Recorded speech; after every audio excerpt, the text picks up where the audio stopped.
Close your eyes for just a fleeting second and visualize, if you will, that you are not merely a solid physical body moving through empty space, but rather a luminous being immersed in a vast, dynamic ocean of energy, constantly exchanging vibrations with the universe around you.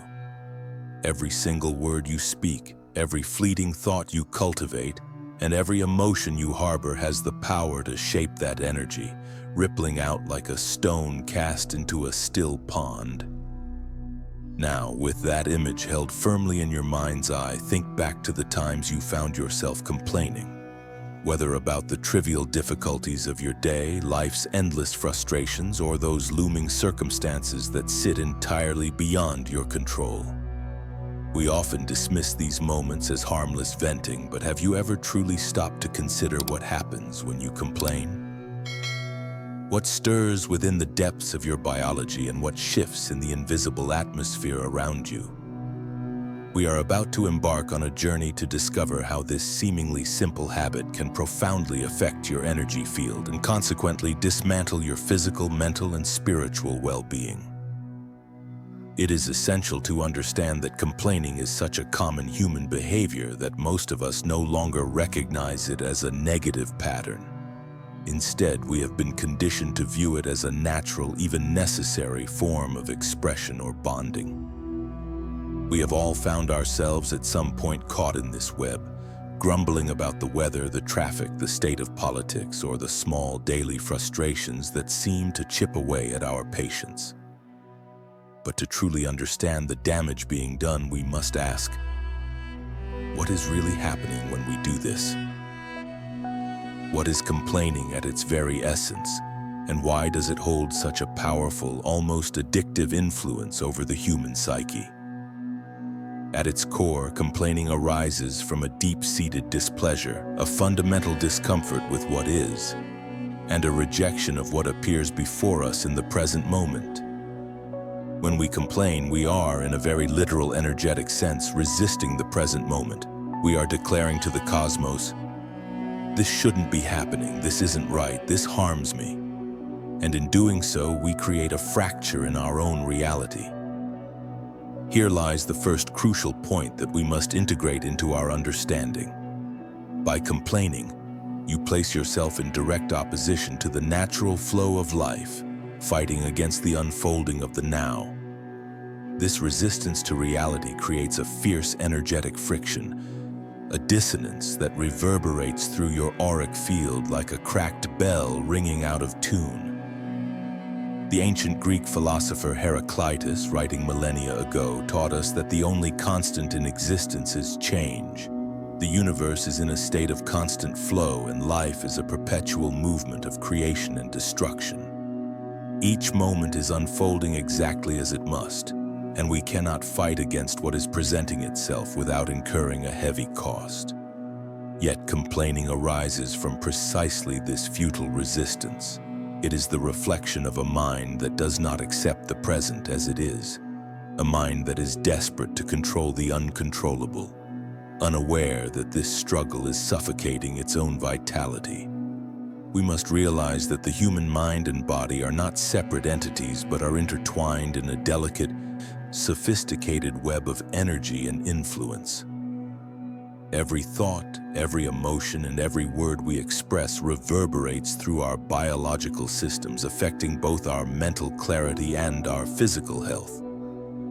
Complaining, though it may seem like a momentary release or harmless venting, actually carries an incredibly dense energy, a low-frequency vibration that slowly poisons the mind and body from the inside out.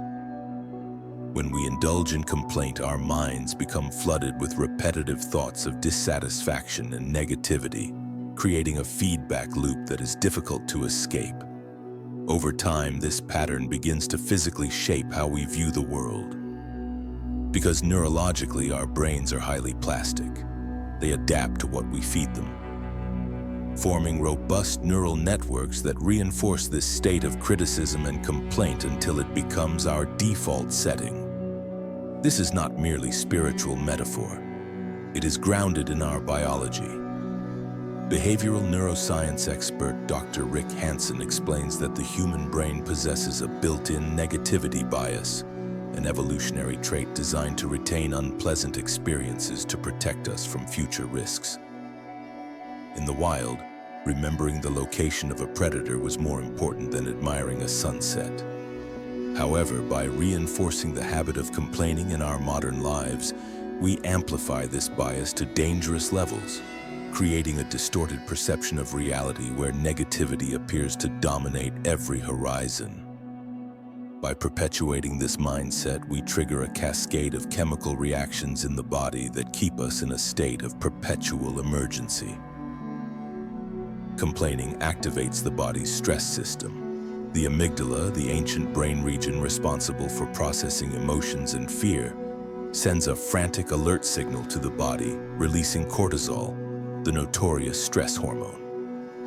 While cortisol is essential in true emergency situations, giving us the burst of energy needed to fight or flee, its constant release, driven by the chronic habit of complaining, becomes toxic. It weakens the immune system, leaving us vulnerable to illness.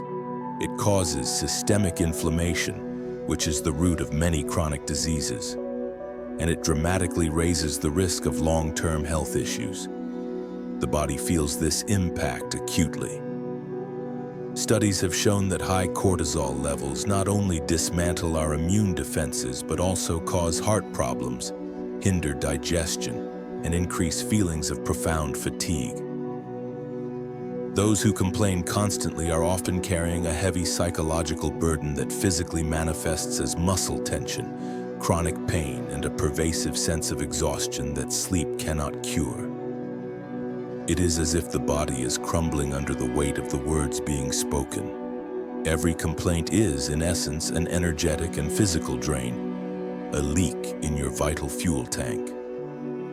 In the mind, the habit of complaining becomes a vicious cycle of anxiety and sadness, a trap where the door locks from the inside.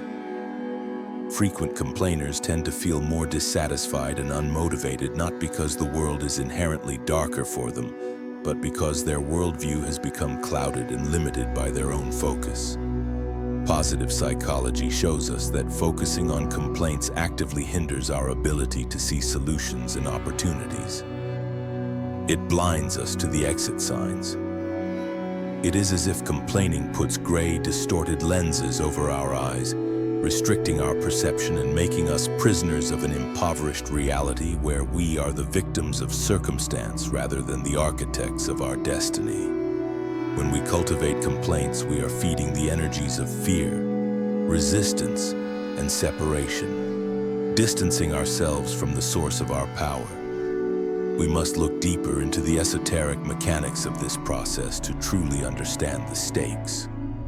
The Hermetic tradition, a cornerstone of metaphysical wisdom, teaches us the principle that all is mind, that reality is fundamentally shaped by our perception, our thoughts, our emotions, and our words. When you express a complaint, you are not just making a sound, you are emitting a specific mental and emotional frequency, a vibrational wave that affects the energy field around you and ripples out into the cosmos. This frequency, born from displeasure and dissatisfaction, doesn't just remain within the space between your words or vanish once spoken. It projects outward, interacting with the fabric of reality itself. As the great teacher Neville Goddard says in Feeling is the Secret, the feeling of lack is the real source of all limitation. When we complain, we are saturating our subconscious with the feeling of lack, and by the laws of the universe, we are drawn to more of what we complain about. The energy field is not a passive observer, it is responsive.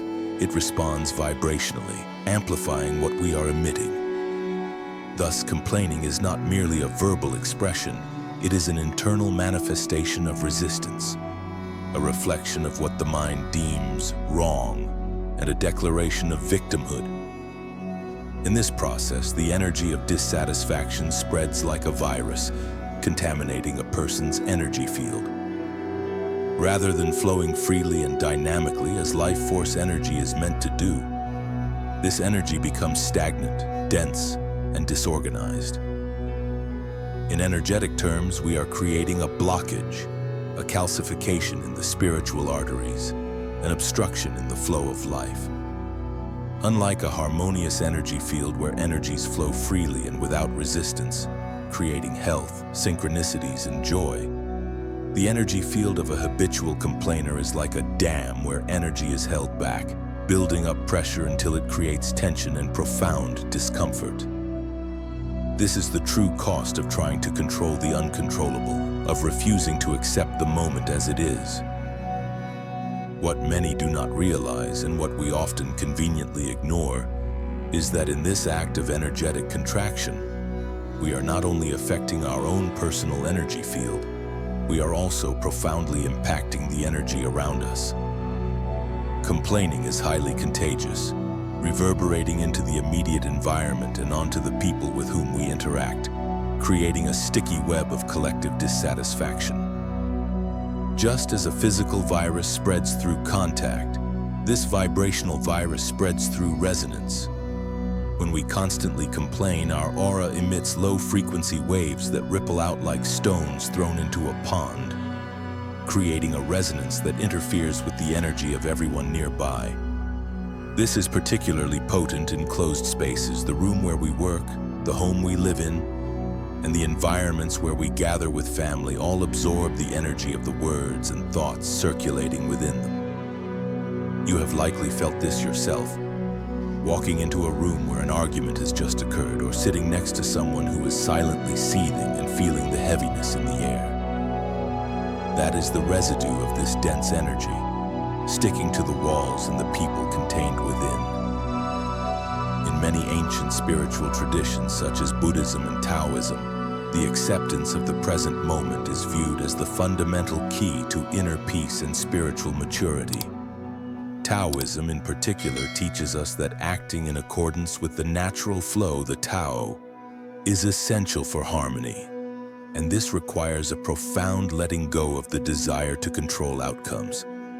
When we complain, we are, in a very real sense, swimming upstream against this flow.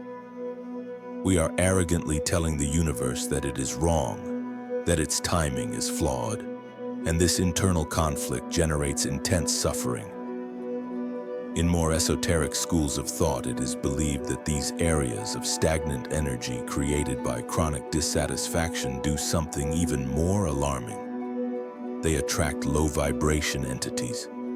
Because complaints carry dense feelings of frustration, anger, and discontent, they resonate at frequencies similar to these parasitic energies. Thus, the act of complaining creates literal gaps or tears in our energetic protection, opening doors for vibrations and forces that drain our vitality. It is as if each complaint opens small, invisible portals, allowing energies that intensify negativity to enter our field, making it increasingly difficult to find our way back to the light. We become beacons for the very things we wish to avoid, broadcasting a signal that says, "Feed here." Furthermore, it is not only the outer layers of our energy field that are compromised. The continuous practice of complaining interferes directly with our chakras, the spinning energy centers that regulate the vital flow between the physical body and the subtle energy field. Each chakra is a vortex responsible for a specific area of our lives. The root deals with security, the heart with love, the throat with expression, and so on. And when the habit of complaining takes hold, these centers become overloaded with dense energy and blockages. Specifically, complaining frequently creates severe blockages in the throat chakra, the center responsible for authentic expression and truth. When this center is clogged with the debris of petty grievances, our ability to speak our truth and manifest our desires is strangled. Simultaneously, the damage spreads to the solar plexus chakra, the seat of our personal power, will, and self-confidence. The more we complain, framing ourselves as victims of circumstance, the more these blockages weaken our protective field, effectively giving away our power and distancing us from our true essence. We begin to feel smaller, weaker, and more vulnerable, not realizing that we are the ones dismantling our own fortress brick by brick. Imagine for a moment that the universe is like a giant impartial mirror, reflecting back to you exactly what you emit, your words, your thoughts, your feelings, and above all, your dominant vibration. This is the mechanism behind what many call the law of attraction. Complaining, when it becomes a habit, creates a persistent vibrational frequency of resistance and lack. When you focus your mental lens on difficulties, problems, and what is missing from your life, you are essentially broadcasting a request to the universe. This is what I want to experience more of. The universe, in its non-judgmental nature, simply responds to the signal. By the laws of physics and metaphysics, the universe responds by bringing back more situations that resonate with that vibration of dissatisfaction. It is exactly like tuning a radio station. If you tune into the frequency of Complaint FM, that is the only music you will hear, and no amount of yelling at the radio will change the song until you change the dial. According to Hermeticism, all is mind, meaning that thought is the seed of all reality. When you complain, you are planting a specific frequency in the universal mind. You are imagining and giving life to a world where lack and discomfort prevail. And therefore, you attract exactly those energies. What many suffering from this pattern do not realize is that complaining is a self-perpetuating vicious cycle. The more you complain, the more you attract situations that fuel the desire to complain, creating a downward spiral of negativity that gathers speed with every rotation. This cycle can eventually infect all areas of life, eroding health, poisoning relationships, blocking opportunities, and destabilizing your emotional state. You become trapped in a loop of your own making, wondering why bad luck seems to follow you, unaware that you are holding the magnet that draws it in. However, understanding this mechanism is not a sentence of doom. It is the key to liberation. When we understand that complaining attracts more reasons to complain, we realize that we have the power to intervene. We can consciously shift our focus and vibration, transforming the signal we broadcast to the cosmos. Transforming the habit of complaining into gratitude is not merely a psychological trick or a cliché of positive thinking. It is, in fact, one of the most profound alchemical shifts we can make in our lives, changing the very physics of our existence. If complaining is the energy of contraction and resistance, gratitude is, by its very nature, an expansive energy, a frequency of openness and radical acceptance that resonates with abundance and harmony. When we make this shift, we are essentially flipping a switch in our energetic control room. As the spiritual teacher Eckhart Tolle reminds us in The Power of Now, the acceptance of the present moment is the key to the end of suffering. This does not mean passivity, it means aligning with the universal flow rather than fighting it. When you stop resisting and complaining, and instead accept the now as it is, you dissolve the field of resistance created by your grievances, allowing a new, more fluid reality to manifest. Life begins to flow with greater ease and synchronicity because you are no longer placing energetic boulders in your own stream. By transforming complaint into gratitude, your energy field recalibrates, vibrating at a significantly higher frequency. This shift does two remarkable things simultaneously. It not only attracts more situations to be thankful for, acting as a magnet for blessings, but it also strengthens your protective field. A high-vibration aura acts like a spiritual immune system, effectively blocking the entry of low-frequency energies that might otherwise interfere with your peace. In this elevated state, you become a resonator for positive experiences, aligned with your deepest well-being. However, we must acknowledge that at first this transformation may seem incredibly challenging. A fierce struggle between a mind accustomed to scanning for threats and what is lacking, and a heart which intuits a more abundant reality. But in choosing gratitude, we are tuning into a higher broadcast, a vibration that harmonizes the triad of energy field, body, and mind. So how do we bridge this gap? How do we break free from the neural and energetic ruts of old habitual patterns? The answer lies in simple yet profound practices that invite us to redirect our attention from the void of what is missing to the richness of what is present. To help you leave behind the density of complaining, we can integrate 3 specific shifts into our daily lives that can literally transform your reality when done with sincere intent. The first is a method of immediate intervention, the 3 breaths technique. Complaining is often a conditioned reflex, an automatic firing of neurons before you have time to think. To interrupt this cycle, you must catch the spark before it becomes a forest fire. Whenever you feel the urge to complain rising in your throat, stop for a moment, close your eyes, and take 3 deep, conscious breaths. On the first breath, focus entirely on releasing tension, letting the physical tightness in your shoulders and jaw drop away. On the second breath, bring your laser-focused attention to the present moment, anchoring yourself in the now. And on the third breath, silently express a phrase of gratitude, such as, "I am thankful to be here and to learn from this experience."